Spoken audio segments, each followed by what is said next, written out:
আসসালামু আলাইকুম রহমতুল্লাহ। বন্ধুরা, আমরা যে একটা মাত্র সার্কিট দিয়ে জাস্ট সাধারণ কিছু কম্পোনেন্ট দিয়ে কিন্তু আমরা হাইব্রিডে কনভার্ট করছিলাম। হাইব্রিড বলতে বুঝাইছি, যখন সূর্য উঠবে, সোলারে প্রচুর রৌদ্র পাবে, তখন প্রচুর এম্পিয়ার থাকে, সেই এম্পিয়ারটা কাজে লাগানোর জন্য কিন্তু আমরা এই সার্কিটটা ব্যবহার করছি। একটু কানেকশনটা যদি দেখি, এখানে দেখুন এসি কর্ডটা কিন্তু আইপিএস থেকে চলে আসছে। এই যে আইপিএস থেকে চলে আসছে ডাইরেক্ট। আর এই আর এই ডিভাইসের যে এসি কর্ডটা, সেটা কিন্তু ডাইরেক্ট কারেন্টে চলে গেছে। আমি একটু দেখাচ্ছি, দেখুন এই যে ডিভাইসের এসি কোডটা ডাইরেক্টলি, এই যে এটা দেখুন একদম এসি কোডটা ডাইরেক্ট কারেন্টে চলে গেছে। এটাই শুধুমাত্র কাজ। আর দিতে হবে আপনার সোলারের সেন্স। আমরা সেন্সটা যেটা দিছিলাম আগে, আর ব্যাটারি এখান থেকে তো আমরা লিথিয়াম ফসফেট ব্যাটারি ব্যবহার করছি। এটা আমার বাসা ইউজ করা।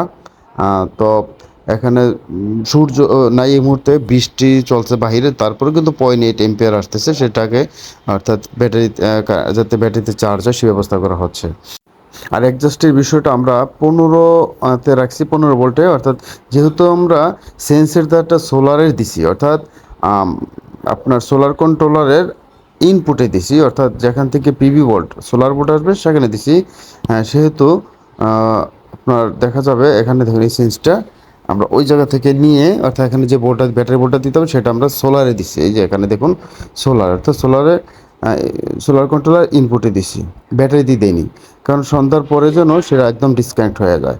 অনেকে আসলে প্রশ্ন করতেছিল, এবং সেটা আসলে বিষয় ছিল যে দিনের বেলাও ভোল্ট 14-র উপরে উঠলে কিন্তু অটোমেটিক্যালি চেঞ্জ হইতো, বারবার একটা প্রবলেম।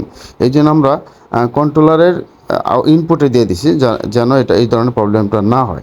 তবে হ্যাঁ, খুব সুন্দর ভালো কাজ করতেছে। আমার বাসা আজকে 5-7 দিন যাবৎ ব্যবহার হচ্ছে। দেখছি ভালোই তো কাজ হচ্ছে। তো বন্ধুরা, যারা এটা করতে চান তারা আমাদের সাথে যোগাযোগ করবেন। সার্কিটটা নিতে পারেন, করেও দেওয়া যাবে। আপনারা হোয়াটসঅ্যাপে এই মুহূর্তে মেসেজ দিলে আমরা বিস্তারিত হয়তো আরও জানাবো। কয় টাকা খরচ আসলে, এখানে বেশি একটা খরচ হয় না। আপনারা চাইলে ইচ্ছা করলে কিন্তু করতে পারেন। তো বন্ধুরা, অথবা আমাদের দোকানও আসতে পারেন। আমাদের দোকান সাভার বাস স্ট্যান্ড, অন্ধসংস্থা মার্কেট, 3য় তলা, পপুলার ডিজিটাল ইলেকট্রনিক্স হচ্ছে দোকানের নাম। ভালো থাকবেন। আসসালামু আলাইকুম রহমতুল্লাহি ওয়া বারাকাতুহু।